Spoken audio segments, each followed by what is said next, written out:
on the history of the ukulele. I'm Jasmine Berg, and here we go.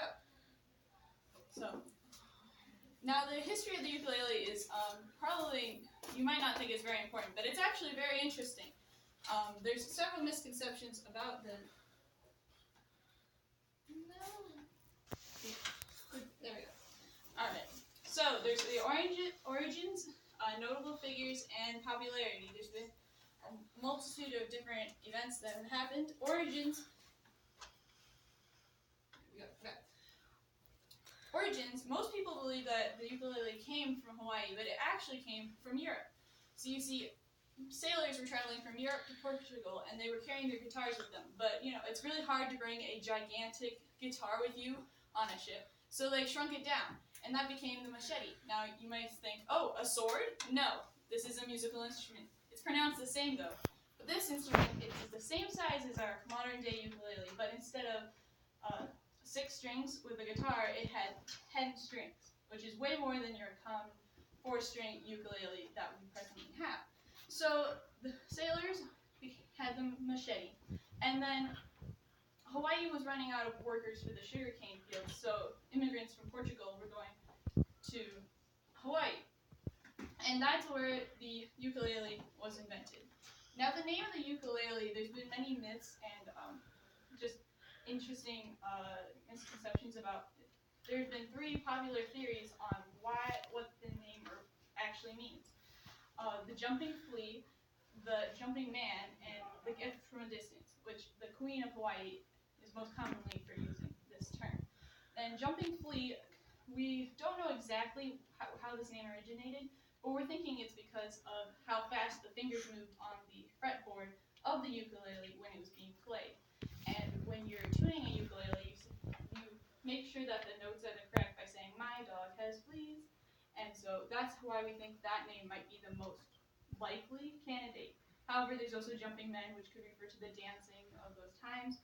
And then, of course, the Queen approved of a gift from a distance, which would make sense from Portugal. Now, moving on to popularity. There's been, of course, the popularity started in Hawaii with the royal family, the Queen, and then in the 1900s, after it was annexed into the U.S., there was a lot of tourism that was going on, and ukuleles became common. Buy somebody a ukulele, and that still goes on to this day, where you buy someone a ukulele to, as a tourist thing from Hawaii. And then in 1915, the Panama Pacific Island Expedition, that is where the ukulele really took off in popularity and started being manufactured in not only Hawaii, but also other places around the United States. However, in 1950, rock and roll hit the planet and ukulele's popularity went down. But now, presently, the popularity has been on the rise, which is very cool. You can see that from popular artists that have been using the ukulele. And as I was talking about earlier, the royal family, there was the king before the famous queen, and they were brother and sister before he died, and they used to have songwriting competitions to battle to see who could write the best song on the ukulele, and I thought that was a cool fact to include. And now on to notable figures. There's, popular artists like Jason Mraz and Train, and I'm sure you've heard several songs that have the ukulele. And then there's historicals like Miguel Nunes, August Duran, and Jose dos Esperanzon. And these people, they actually helped create the first ukulele and making it into what it was with only 4 strings, which was much easier to play for sailors to pick up. And then moving on to the classics.